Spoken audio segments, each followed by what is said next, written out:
Were you scrolling through TikTok for too long again and then bang bang bang, you stumble across those insane edits that you just want to go and recreate, but the result ends up choppy and the quality is gone? Don't worry, I started out with the same feeling, but let me tell you something that I learned throughout my editing journey.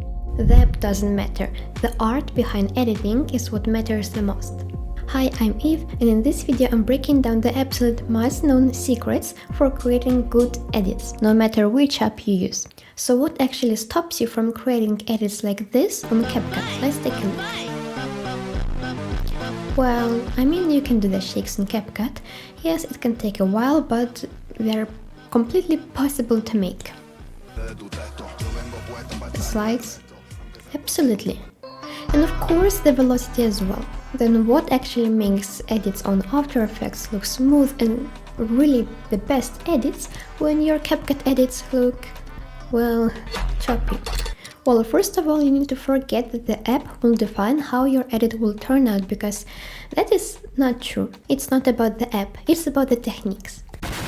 When you know the techniques, you can execute them on any app. Well, not on iMovie. Please don't try iMovie, or also don't edit on Canva. Like, if you want to edit, CapCut is really great.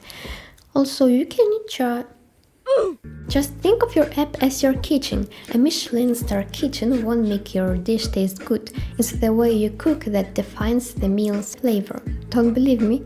Well, let me show you some bombastic examples of edits that were made on mobile apps by mobile editors and After Effects editors as well. So take a look.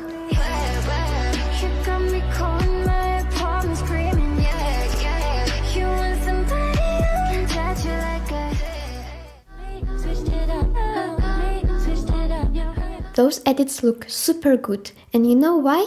It's because the editors use the same techniques on different apps.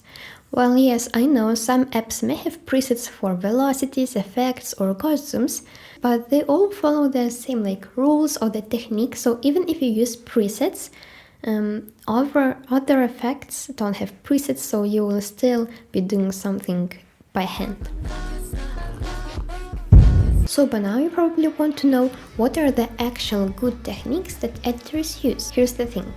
Good techniques can be made almost on any editing app or software, but most of the time they're created in After Effects because the app is just more popular and more professional. But that does not mean that you cannot use those techniques in other apps as well, because as I said, your app is just your kitchen and you just work in there, and all the techniques of how you cook, how you edit are all the same, basically. You just need to watch the technique. For example, I like watching After Effects tutorials and then following what they're doing in the editing software that I'm using. But when you do so, sooner or later you run into plugins and probably think that they're impossible to recreate and just give up. But you don't need the actual plugin. For real, what you can do is break down what the plugin is doing and then recreate it in your app using different tools and methods. It might take a little extra time, but trust me, it's first of all completely possible, and when you will do this technique once, twice, you will get the hang of it and you'll be doing that smooth like butter. By the way, if you watch this video to the very end, you can find information about my editing course and get a 60% discount code available for only 10 buyers. So let's just keep in mind that not all plugins can be recreated, because there are two types of them. The first type of plugins add something new to your footage. For example, JPEG Damage or Glitchify, they use your video, the data of your video, and add glitches. So you cannot recreate those type of plugins if you don't have something similar, like similar effects or presets in your editing app. But there also is the second type that can be recreated. And these are the plugins that manipulate the footage, like the famous S-Blur Curves plugin. It doesn't add anything new to your timeline. It just manipulates the clip. And what I mean by that, it is just you can add keyframes of scaling, positioning, not rotation, but I think rotation as well. And this is really often used in zoom transitions or just zooms or slides. But the thing is, you can do that with just the basic scaling tool. Then why use the plugin? Well, it's because most of the editors rely on it of its built-in mirroring edges feature, which basically duplicates the footage, reflects it, and it follows like the same movement of your clip. This mirror thing is really crucial when you do slides, because you will see this like black thingy and you don't want that. So editors just mirror the clip, then they mirror it. So what we can do is we can break down what S-Blur Curves plugin really does.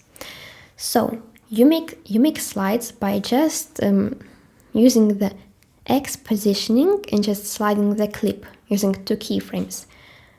That's all. And for the mirroring thing, the plugin just mirrors it automatically and the movement also matches, but a lot of editing softwares don't have a similar plugin. So what you can actually do is just duplicate the moving clip, make sure that you created your animation. Now duplicate the clip, adjust the keyframe so it will be mirrored. You can use either an effect in CapCut, I know that, but I don't like using effects. I like using this like video manipulative thing, like cropping, rotating, and mirroring.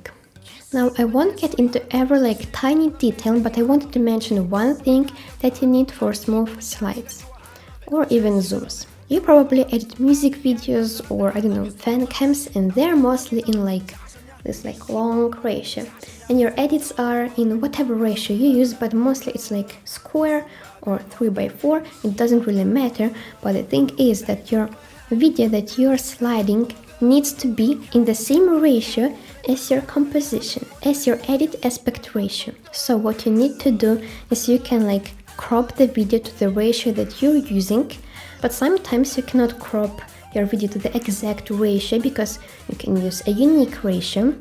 So here comes the second tip that I wanted to mention, using compound clips. On After Effects it's called pre-composing, and on CapCut it's called creating compound clip. What it basically does, this pre-composing, it just takes the selected clips in your timeline and groups them. Easy. And so when making slides, make sure that you're adding the slide transition to the clip that is pre-composed. Okay, so the same thing is when you export the video, but when exporting, your video cannot be edited. And when you create compound clip, you can double click on it and you can edit what's inside of it. So when you understand what each plugin is actually doing, you can recreate the same effect which the plugin is giving in your app. It doesn't matter which one. It's a really powerful way of making effects, and this actually works.